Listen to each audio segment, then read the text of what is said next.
13 லூக்கா எழுதின செய்தி பிரிவு 4 இறை வார்த்தைகள் 1 தொடங்கி 13 இயேசு தூய ஆவியால் ஆட்கொள்ளப்பட்டு யோர்தான் ஆற்றை விட்டு திரும்பினார். பின்னர் அவர் அதே ஆவியால் பாலை நிலத்திற்கு அழைத்துச் செல்லப்பட்டார். அவர் 40 நாள் அலகையினால் சோதிக்கப்பட்டார். அந்நாட்களில் அவர் ஒன்றும் சாப்பிடவில்லை. அதன் பின் அவர் பசியுற்றார். அப்பொழுது அலகை அவரிடம், நீர் இறைவன் என்றால் இந்த கல் அப்பமாகும்படி கட்டளையிடும் என்றது. அதனிடம் இயேசு மறுபடியாக, மனிதர் அப்பத்தினால் மட்டும் வாழ்வதில்லை என மறைநூலில் எழுதியுள்ளதே என்றார். பின்பு அலகை அவரை அழைத்து சென்று உலகத்தில் அரசுகள் அனைத்தையும் ஒரு நொடிப்பொழுதில் அவருக்கு காட்டி அவரிடம், இவற்றின் மேல் முழு அதிகாரத்தையும் இவற்றின் மேன்மையையும் உமக்கு கொடுப்பேன். இவை யாவும் என்னிடம் ஒப்படைக்கப்பட்டிருக்கின்றன. நான் விரும்பியவருக்கு இவற்றை கொடுப்பேன். நீர் என்னை வணங்கினால் அனைத்தும் உம்முடையவையாகும் என்றது.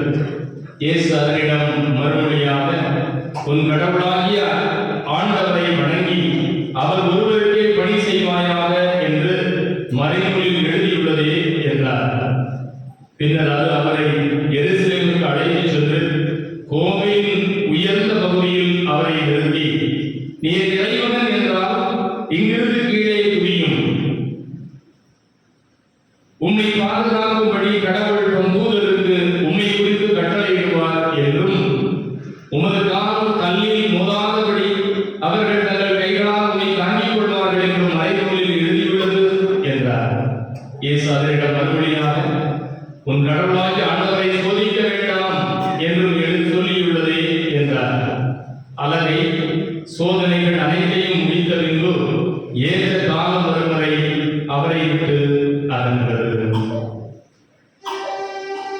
ஆண்டவரின் அருள்வாக்கு.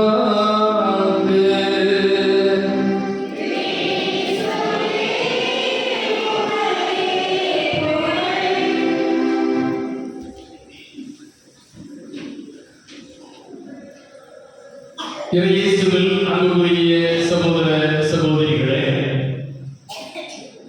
நம் ஆண்டவர் இயேசு கிறிஸ்துவினுடைய திருப்பாடுகளையும் மரணத்தையும் தியானிக்கவும் அவருடைய மகிமையான உயிர்ப்பை கொண்டாட நம்மை தயாரிக்கவும் திருச்சபை தந்திருக்கிற அருளின் காலமாம் தவக்காலத்தில் முதல் ஞாயிற்றுக்கிழமை வழிபாட்டில் கூடி வந்திருக்கிறோம்.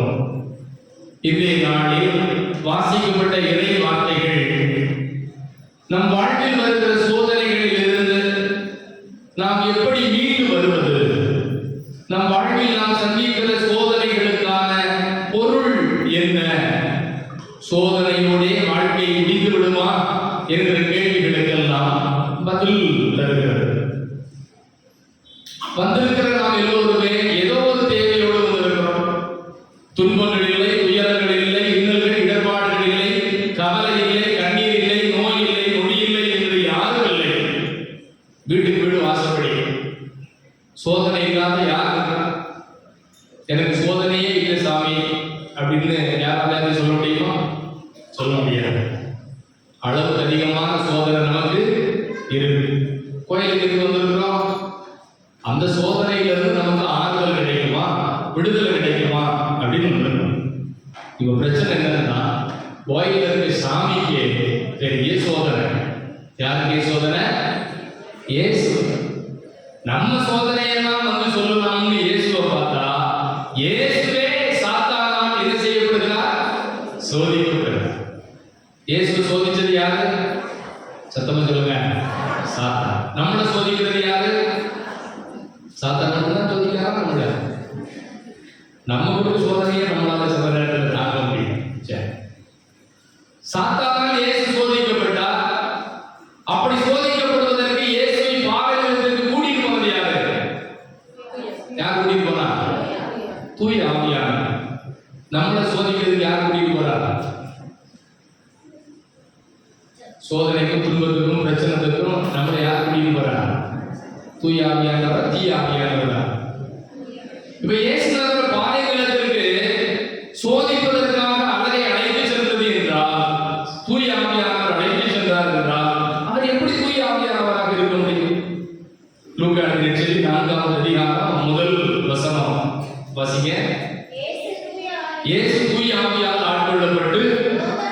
யோர்தான் ஆற்றை விட்டு திரும்பினார். யோர்தான் ஆற்றுக்கு இயேசு ஏன் போனாரு? திருமுழுக்கு பெறுவதற்கு. திருமுழுக்கு யோவான் இயேசுவுக்கு திருமுழுக்கு கொடுக்கிறார். உடனே என்ன நடந்துச்சு? வானம் திறக்கிறது, தூய ஆவியானவர் பெண் புறா வடிவில் இறங்கி வருகிறார். அடுத்து அதே வழியை தொடர்ந்து வாசிங்க. அதே ஆவியா, எதே ஆவியா? யோர்தான் நதியில இறங்கி வந்த புறா வடிவில் இறங்கி வந்த அதே ஆவியானவரால் இயேசு பாலை நிலத்திற்கு அழைத்து செல்லப்பட்டார். எதற்காக? சோதிக்கப்படுவதற்காக. அவன் ஆலயத்திற்கு வருகிற பொழுது ஆவியானவர் சோதனைகளிலிருந்து நம்மை பாதுகாப்பார் என்று நினைத்தால், அதே ஆவியானவர் நம்மளை எங்க கூட்டிட்டு போறாரு?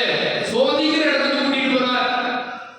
நம்ம சோதனையெல்லாம் இயேசுநாதத்தை சொல்லி நமக்கு ஒரு விடிவுகாலம் கிடைக்குமா அப்படின்னு வேண்டாம்னா, இயேசுநாதரையே சாத்தான் திரும்ப திரும்ப திரும்ப என்ன செஞ்சுட்டு இருக்கிறான்? சோதிச்சுட்டு இருக்கிறான். பொருள் என்ன? பலன் என்ன? இதிலிருந்து நமக்கு என்ன விடை? இல்ல எப்படி வாழ்க்கை முடிஞ்சு போகுமா? அன்புக்குரியவர்களே, சீராக்கிய ஞானம் 2வது அதிகாரம் 5-6 இறைவார்த்தைகள். சீராக்கிய ஞான புத்தகம் 2வது அதிகாரம் 5வது 6வது இறைவார்த்தையை வாசித்தால் நம்முடைய வாழ்வில் வருகிற துன்பங்கள், துயரங்கள், சோதனைகள் இவற்றிற்கான பொருள் என்ன என்பதை சீராக்கிய ஞானம் சொல்லுகிறது. வாசிங்க. 5. நெருப்பில் பொன் குடமிடப்படுகிறது. ஏற்புடைய மனிதர் மானக்கேடு என்னும் உலையில் சோதித்து பார்க்கப்படுகின்றார். அன்புக்குரியவர்களே, மண்ணிலிருந்து தங்கத்தை வெட்டி எடுக்கிற பொழுது நாம கழுத்துல காதல் போட்டுக்க மாதிரி ரொம்ப சுத்தமான செய்யாது இருக்காது. தூசி திரும்பும் மண்ணு குப்பையோட இருக்கும். அப்ப குப்பையா இருக்கக்கூடிய அந்த தங்கத்தை நீங்க சுத்தம் செய்வதற்கு நெருப்பு போட்டு என்ன செய்யணும்? உருக்கணும், சுத்தம் செய்யணும். அப்பதான் அது சொக்க தங்கமா மாறும். சீராக்கிய ஞானம் சொல்கிறது, எப்படி மண்ணிலிருந்து வெட்டி எடுக்கப்படுகிற தங்கம் சுத்தமாக தூய தங்கமாக மாறுவதற்கு நெருப்பில் குடமிடப்படுகிறதோ, அதை போல கடவுளுக்கு உகந்தவராய் வாழுகிற பிள்ளைகள், ஏற்புடைய மனிதர் துன்பம் என்கிற உலகில் சோதிக்கப்படுகிறார்கள். அப்ப கடவுளுக்கே சோதனை வந்துச்சா என்ன செய்வது? ஏன் கடவுள் சோதிக்கப்படுகிறார்? 100% அவர் மனிதனாக இருக்கிறார். மனிதன் என்கிற நிலைமையில் பசி, தாகம், சோதனை எல்லாம் இயேசுவுக்கு வருகிறது. உனக்கும் அதே சோதனை வருகிறது. இந்த சோதனையிலிருந்து நீ எப்படி மீட்படைய போகிறாய்? அதற்கு இயேசு நமக்கு ஒரு ரோல் மாடல், முன்மாதிரியை காட்டுறார். தனக்கு வந்த சோதனையை இயேசு எப்படி ஜெயிச்சாரோ அதை மாதிரி நாமும் என்ன செய்யணும்? நமக்கு இருக்கிற சோதனைகளிலிருந்து வெற்றி கொள்ள வேண்டும். இப்ப இயேசுக்கு எத்தனை சோதனை வந்துச்சு? எத்தனை சோதனை? எண்ணிக்கையில 3 சொல்லி இருக்கிறது. ஆனா 40 நாள் அவர் சோதிக்கப்பட்டார். பிறகு இறுதி வசனம் வாசிக்கிறோம், இப்போதைக்கு உன்னை விட்டுட்டு போறேன், திரும்ப என்ன செய்யணும்னா வருவேன் அப்படின்னு சாத்தான் என்ன செஞ்சுட்டு இருக்கு?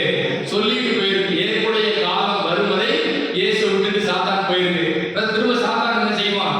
திரும்பவும் வருவான். இப்ப இந்த 3 சோதனை பார்ப்போம். இயேசுக்கு வந்த முதல் சோதனை என்ன சோதனை? முதல் சோதனை என்ன சோதனை? கல்லை அப்பமா மாற்ற வேண்டும். கல்லை என்ன செய்யணும்? அப்பமா மாற்றணும். இதுதான் இயேசுக்கு வந்த முதல் சோதனை. உண்மையிலேயே இதுதான் சோதனையா என்றால் இல்லை. 2 வாக்கியங்களை இணைத்து ஒற்றை வாக்கியமாக அந்த இறைவார்த்தை கொடுக்கப்படுகிறது. 4வது அதிகாரம் 3வது வசனத்துல லூக்கா 2 சென்டென்ஸ் இருக்கு.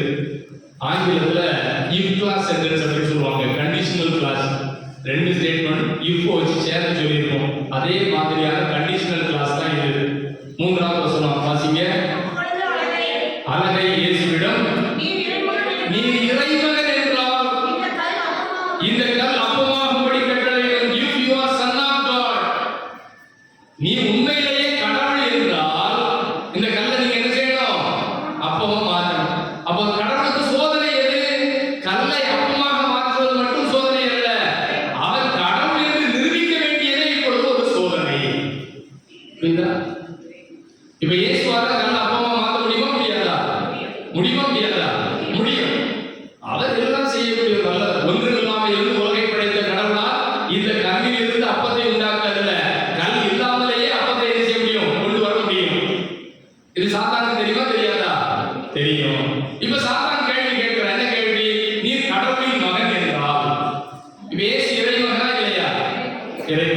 இது சாத்தானுக்கு தெரியுமா தெரியாதா? தெரியுமா தெரியாதா? பிறகு ஏன் கேள்வி கேட்கிறான்? நீ இறைமகன் என்றால் இதே சாத்தான் தான் சொல்கிறது, இறைமகனே உனக்கு இங்கே என்ன வேலை? எங்களை ஒளிக்கைக்காக நீ யார் என்று எங்களுக்கு சாத்தானுக்கு தெரியும். பல நேரங்களில் நமக்கு தான் கடவுளை யாரும் நினைச்சு மாட்டுக்கு தெரிய மாட்டேங்குது. துன்பம் வருகிற பொழுது, துயரம் வருகிற பொழுது கடவுள் யார் என்று நமக்கு தான் தெரியல. கடவுள் இருக்காதே என்று பல நேரத்தில் நமக்கு இருந்தது சந்தேகம் வந்து விடுகிறது. ஆனால் சாத்தான் சொல்கிறான், நீ யார் என்று எனக்கு தெரியும், நீ கடவுளுக்கு அர்ப்பணமானவர், இறைமகன். சாத்தான் நல்லா தெரியும். ஆனா சாத்தான் ஒரு கண்டிஷன் வைக்கிறான், நீ இறைமகன் என்றால் கல்லை எதை செய்யணும்? அப்பமா இப்ப இயேசுவுக்கு என்ன சோதனை? தான் இறைமகன் என்பதை நிரூபிக்கணும். ஒருவேளை இயேசு நினைச்சிருந்தா இந்த கல் அப்பமா என்ன செஞ்சிருக்கலாம்? மாத்திருக்கலாம். ஒரே கல்லுல 2 மாங்காய், கல் அப்பமா மாத்தினா 2ஐயும் ஜெயிச்சிருக்கலாம், இறைமகன் நிரூபிச்சிருக்கலாம். அடுத்து ஏற்கனவே 40 நாள் பட்டினியா இருந்திருக்காரு, ரொம்ப பசிக்குது, என்ன செஞ்சிருக்கலாம்? சாப்பிடுறதுக்கு அப்பமும் கிடைச்சிருக்கும், அவரால் அப்பமா மாற்ற முடியும் அப்படிங்கறதை நிரூபிச்சிருக்கலாம். ஆனா இயேசு அதை செய்யவில்லை. தான் இறைமகன் என்பதை இயேசு நிரூபிக்கவில்லை. யார் சத்தம் சொல்லுங்க. நீ இறைமகன் என்றால் இதை செய்யும். எவ்வளவு இறைமகன் தானே செஞ்சு நிரூபிச்சிருக்கலாமா இல்லையா? ஏன் நிரூபிக்க?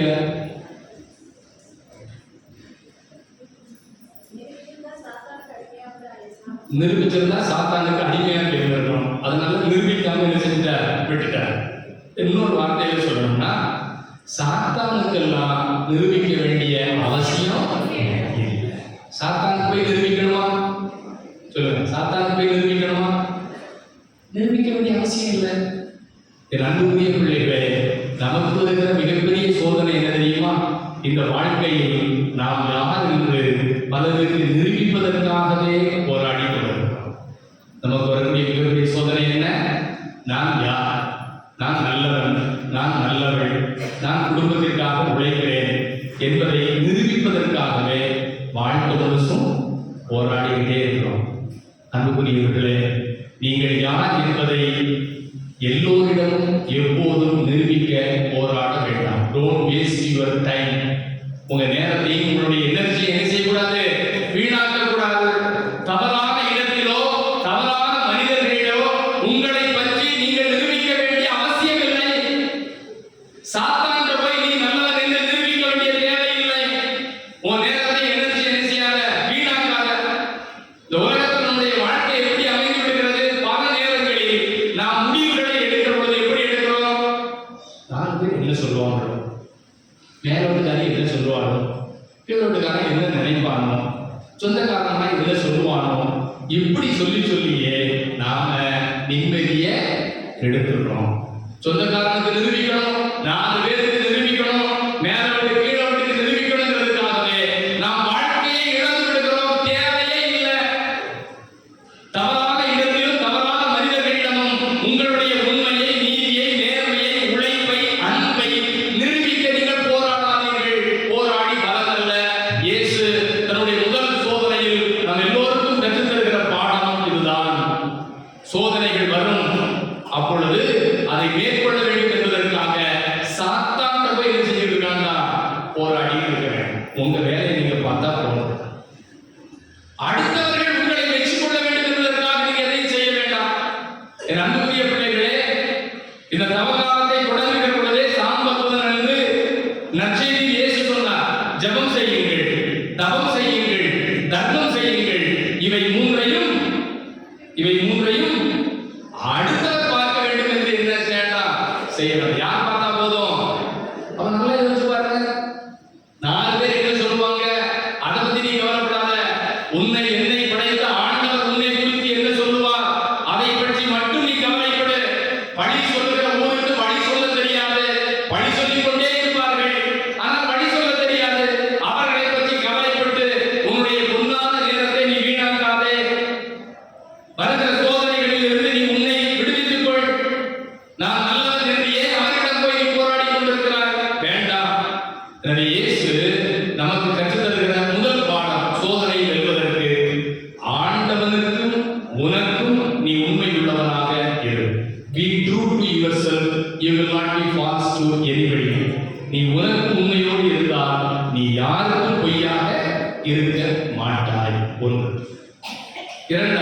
இயேசுக்கு வந்த இரண்டாவது சோதனை என்ன? இயேசுக்கு வந்த இரண்டாவது சோதனை, எல்லா அரசுகளையும் சாத்தான் என்ன செய்ய போறான்?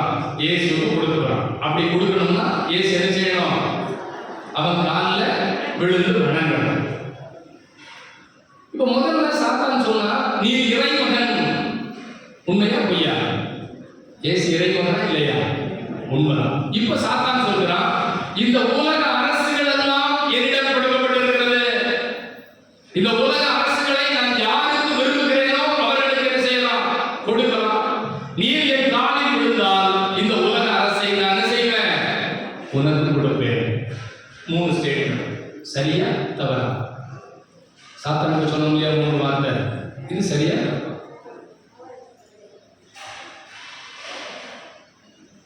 ஏமா சாத்தான் உங்கள்கிட்ட வந்து கேட்கறது கூட நீளமா பிரசங்கமா வைக்க மாட்டான். நீங்க அந்த நேரத்தில் அலர்ட்டா இருந்து என்ன செய்யணும்? பதில் சொல்லணும். பதில் சொல்லுங்க. இது சரியா தப்பா? உலக அரசுகள் எல்லாம் சாத்தானுக்கு கொடுக்கப்பட்டிருக்கிறதா? கொடுக்கப்பட்டிருக்கிறதா? இல்லை. அப்போ முதல் ஸ்டேட்மெண்ட் அடிபட்டு போச்சு, தப்பு. இரண்டாவது, சாத்தான் நினைச்சா இந்த உலக அரசுகளை யாருக்குனாலும் கொடுக்கலாம்னு சொல்றான். சரியா தப்பா? சரியா தப்பா? தப்பு. அடிபட்டு போச்சு. மூணாவது, இயேசுநாதர் காலில் விழுந்த உலக அரசுகளை சாத்தான் இயேசுக்கு கொடுப்பேன்னு சொல்றான். அவனால கொடுக்க முடியுமா? முடியாது. ரொம்ப சிம்பிளா சொல்றேன். உங்க வீட்டுக்கு நான் வரேன், வந்து ஏமா நீ இதை செய்யி, இந்த வீட்டு உன் பேர்ல நான் செய்யறேன், எழுதித்தாரன்னு சொல்றேன். நீங்க என்ன சொல்லுவீங்க? வசதிரமா பேசுறீங்க. என் பேர்ல பத்திரம் இருக்கு. பத்திரம் யார் பேர்ல இருக்கு? பத்திரம் யார் பேர்ல இருக்கு? பேங்க்ல இருக்கா? அதை விட்டு டீச்சர்மார் லோன் வாங்குறது எல்லா வீட்லயும் பத்திரம் பேங்க்ல தான் இருக்கும். கடைசி வர அதுக்குள்ள பிரச்சனை இருக்கும். பத்திரம் யார் பேர்ல இருக்கு? உன் பேர்ல தான் இருக்கு. உன் பேர்ல இருக்கக்கூடிய பத்திரத்தை நான் வந்து உனக்கு எழுதி தரேன்னு சொன்னா நீ என்ன சொல்லுவேன்? என் பேர்ல நீங்க எப்படி எழுதி? இல்ல நான் ஒரு பத்திரம் வச்சிருக்கேன். அப்ப நான் பத்திரம் வச்சிருக்கேன். இந்த பத்திரம் என்ன பத்திரம்? போலி பத்திரம். சாத்தான் சொல்லுவான், இந்த உலகத்துல யார் கையில இருக்கு என்று. அது போலி பத்திரம். அது செல்லாது. சாத்தான் சொல்றது நம்பாத.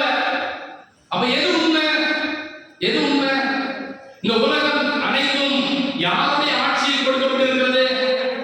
யார் கையில் கொடுத்திருக்கிறது இந்த உலகத்தை? இது தெரியாததுனால சாத்தான் சொல்றது நீ அமைதியா இரு. உலகத்தை யார் கையில் கொடுத்திருக்கார் கடவுள்? நம்ம கையில கொடுத்திருக்கிறாரு. தொடர்ந்து வாசிக்கிறோம், கடவுள் இந்த உலகை படைத்து மனிதன் கையில் கொடுத்து பலுகி பெருகி பூமியை நிரப்புங்கள் சொன்னாரா இல்லையா? அப்ப உலகத்தை யார் கொடுத்திருக்கிறாரு? நம்ம கையில கொடுத்திருக்காரு. சாத்தான் சொல்றான், உன் வீடு உன் பேர்ல இருக்கு. ஆனா சாத்தான் சொல்றான் என் பேர்ல இருக்குன்னு சொல்றான். கடவுள் தொடக்கத்துல உலகத்தை படைச்சு நம்ம கையில கொடுத்திருக்கிறாரு. சாத்தான் சொல்றான் என் கையில இருக்கு. நான் நினைச்சா யாருக்கு வேணாலும் கொடுக்கலாம்னு சொல்றான். இல்ல, அது முதல்ல உண்மையை தானே சொன்னான். நீ இறைவன் உண்மையை தானே சொன்னான். ஏய் சாத்தான் உன்னை சோதிக்கும் போது முதல் உண்மையை தான் சொல்லணும். பிறகு சொல்ற எல்லாம் ப்ரூவா தான் இருக்கும். நீ என்ன செய்யக்கூடாது? ஏப்போ நல்லா பேசினான் சாமி, நீ கொடுத்த மாதிரி தேன் கொடுத்த மாதிரி பேசினான் சாமி அப்படின்னு என்ன செய்யக்கூடாது? சொல்லக்கூடாது. பொய் பேசுறது எல்லாம் எப்படிதான் இருக்கும்? பொய்யா தான் இருக்கும். எனவே இந்த உலகம் சாத்தானின் கட்டுப்பாட்டில் இல்லை. இந்த உலகத்தை கடவுள் உனக்கு கொடுத்திருக்கிறார். கல்வாரி மலையில் அவர் சிந்திய திரு ரத்தத்தினால் அறையப்பட்ட 3 ஆணிகளினால் சாத்தானை அவர் முறியடித்தார். சாயவும் வெற்றி எங்கே, சாயவும் கொடுக்கு எங்கே என்று சாவின் கொடுக்கை ஆண்டவர் சிலுவையில் முறித்து விட்டார். இந்த உலகத்தின் மீது சத்துருக்கு ஆட்சி இல்லை, அதிகாரம் இல்லை. ஆண்டவர் ஒருவருக்கே அதிகாரம். அந்த அதிகாரத்தை ஆண்டவர் அவருடைய பிள்ளைகளாகிய உனக்கும் எனக்கும் கொடுத்திருக்கிறார். இதை நான் நம்ப வேண்டும். எனவே ஆண்டவர் உனக்கு கொடுத்திருக்கிற ஆசீர்வாதத்தை, உனக்கு கொடுத்திருக்கிற திறமைகளை, உனக்கு கொடுத்திருக்கிற ஐஸ்வர்யங்களை, பொக்கிஷங்களை நீ மறந்து போகக்கூடாது. எனக்கு ஒண்ணுமே இல்லையோ, நான் தரித்திரத்துல இருக்கிறேனோ அப்படி நீ நினைக்காத. ஆண்டவர் உனக்கு ஆசீர்வாதமாக வைத்திருக்கிறார். ஒரு குடும்பத்தை, கணவனை, மனைவியை, பெற்றோரை, பிள்ளைகளை, உடன்பிறப்புகளை, ஒரு நல்ல வேலையை, நல்ல வீட்டை கொடுத்து ஆண்டவர் உன்னை ஆசீர்வதித்திருக்கிறார். அதை விட்டு வெளியே போகாது. 2. மூன்றாவது, இயேசுநாதருக்கு வந்த 3வது சோதனை என்ன? என்ன செய்யணும்? மேல இருந்து கீழே குதிக்கணும். இப்ப திரும்ப முதல் உண்மையை சொல்லிச்சு, இயேசுநாதர் மடங்கல.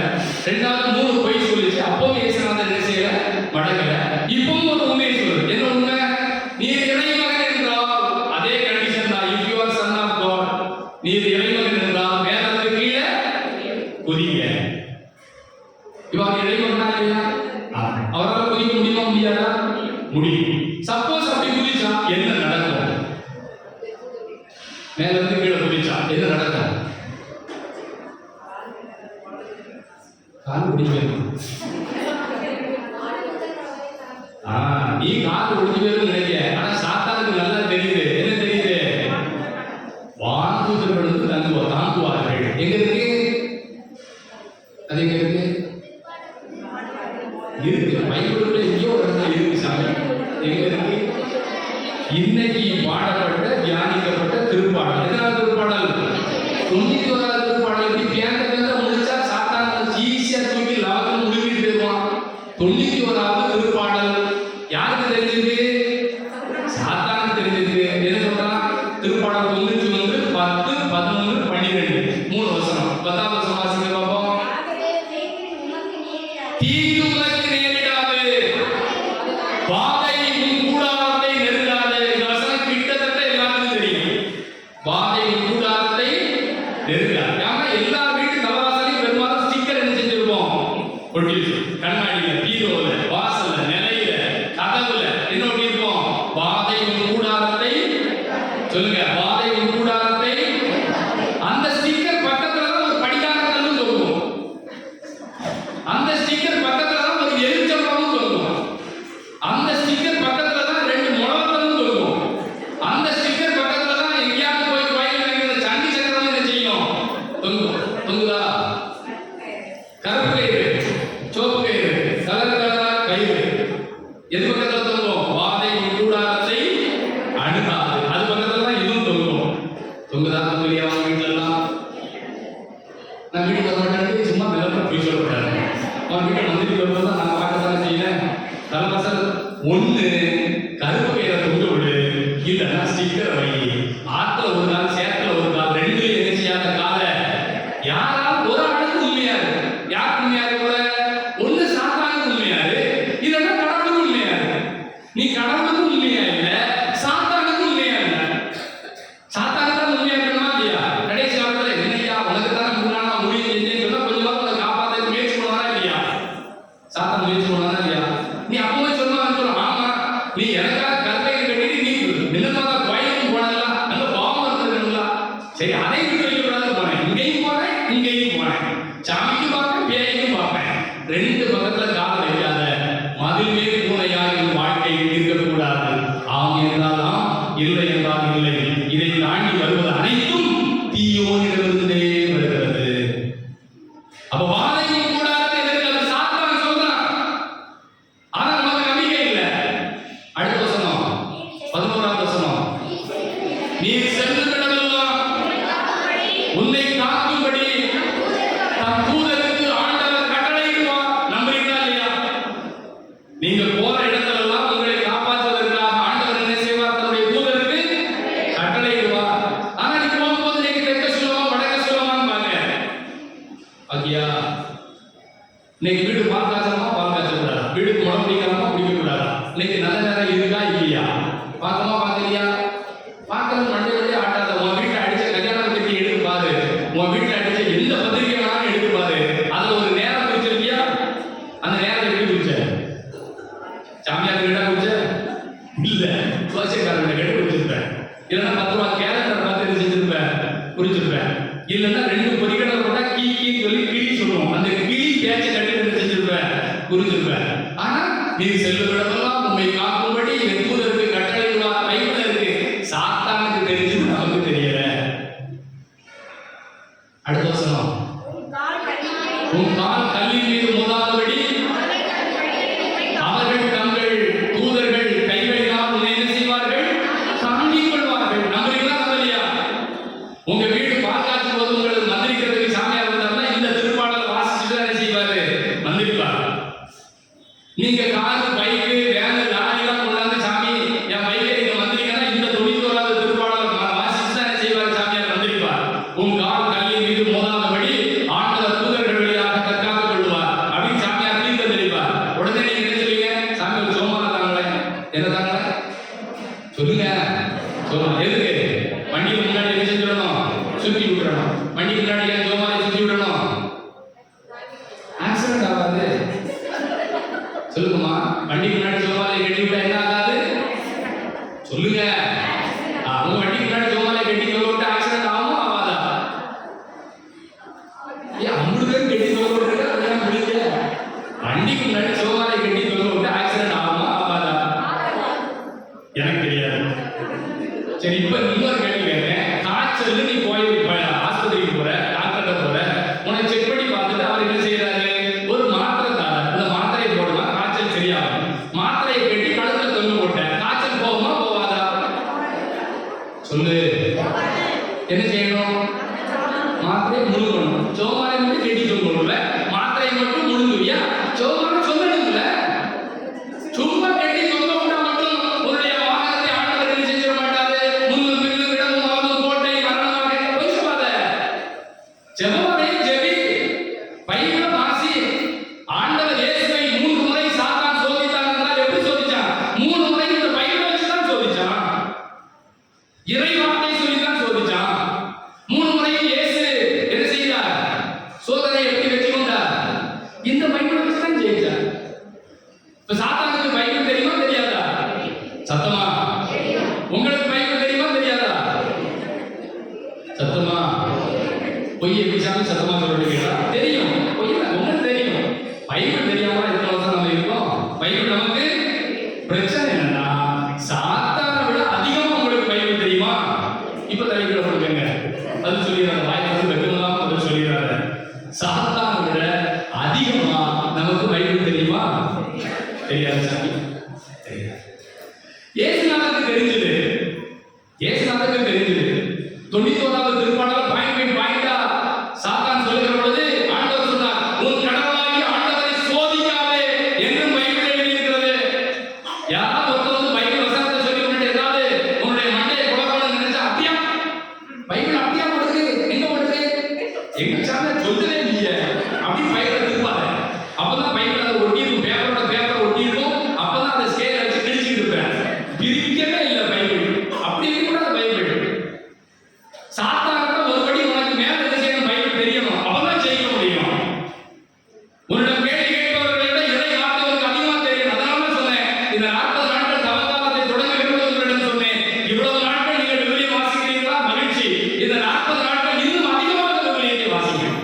குறைந்தபட்சம் அன்றன்று நாளைக்கு திருப்பலிக்கு கொடுக்கப்பட்டிருக்கிற வாசகங்களையாவது என்ன செய்ய வாசிக்க. நல்லா யோசிச்சு பாருங்க. நீங்க ஞாயிற்றுக்கிழமை திருப்பலியில் நாம பங்கெடுத்துக்கிறோம். எத்தனை பேர் இந்த திருப்பலிக்கு வர்றதுக்கு முன்னாடி இன்றைய முதல் வாசகம் தியான பாடல், 2வது வாசகம் நற்செய்தி வாசகம் வாசி பார்த்திருந்தோம். ஒரு தயாரிப்போட வரணுமா இல்லையா திருப்பலிக்கு? அப்ப இறை வார்த்தை நம்ம மனசுல பதியணுமா இல்லையா? நீங்க பூஜை வர்றதுக்கு முன்னாடி பைபிளை வாசி பார்த்திருந்தாதான் ஓ இந்த வசனம் இது எனக்கு புரியுது, ஐயோ இது எனக்கு புரியலையே, சாமியார் எதுக்கு எந்த விளக்கம் கொடுப்பார் அப்படின்னு ஆரம்பத்துல திருப்பலிக்கு வரணும். இறை வார்த்தையை நாம் சுமக்கணும். விவிலியத்தை நீங்கள் சுமந்தால் விவிலியம் என்ன செய்யும்? உங்களை சுமக்கும். இறை வார்த்தையின்படி என்னுடைய வாழ்க்கையை நான் கட்டமைத்துக் கொள்ள வேண்டும். இந்த இறை வார்த்தையினால் தான் இயேசு சோதனையை வெற்றி கொண்டார். இறை வார்த்தை எங்கே இருக்கிறது? பைபிள்ல இருக்கு. 2வது வாசகத்துல பவுல் சொல்கிறார், இறை வார்த்தை உன் அருகே இருக்கிறது, உன் வாயில் இருக்கிறது, உன் மனதுக்குள் இருக்கிறது. இருக்கணும். கையில இருந்தா மட்டும் போதாது.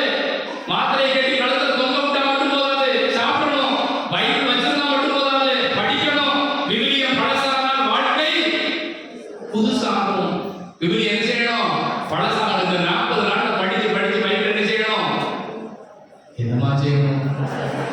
மண்ணில் போட்டு குப்பை போட்டு 4 பிறகு பைபிள் பழசாகணும். அப்படி பழசாக படிச்சு விவிலியத்தை பழசாக்கு. நான் அன்னைக்கு அந்த பைபிள் இன்னும் வச்சிருக்கேன். எத்தனை வருஷமா வச்சிருக்கேன். அந்த பெருதெல்லாம் பீத்தாது. அது பேர் பெருமையே கிடையாது. 2 வருஷத்துக்கு மேல பைபிள் கிழிச்சிடணும். 2 வருஷத்துக்கு மேல என்ன செய்யணும்? அது உங்களுக்கு சின்ன பிள்ளைங்க கொடுத்தாலும் கிழிச்சிடும். அப்படி கிழிக்காத. நீ படிச்சு கிழிக்கணும். இறை வார்த்தையை நீ வாசிக்கணும். உன்னுடைய உள்ளத்தில் இறை வார்த்தை இருக்கணும். சாத்தான் அருகிறோடு இது கடவுளுடைய பிள்ளை, இது வேத வசனத்தின்படி நடக்கிற பிள்ளை, இந்த பிள்ளைகளை போய் நம்முடைய பாச்சா பலிக்காது அப்படின்னு சாத்தான் என்ன செய்யணும்?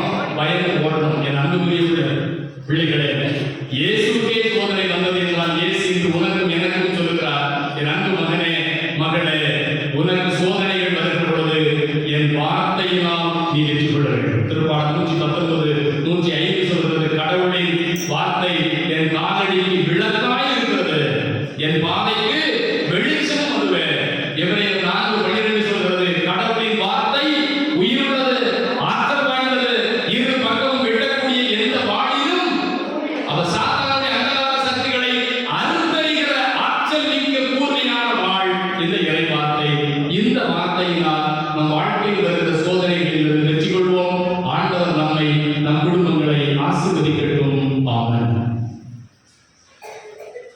எழுந்திருப்போம், நமது நம்பிக்கையினை அறிக்கையிடுவோம்.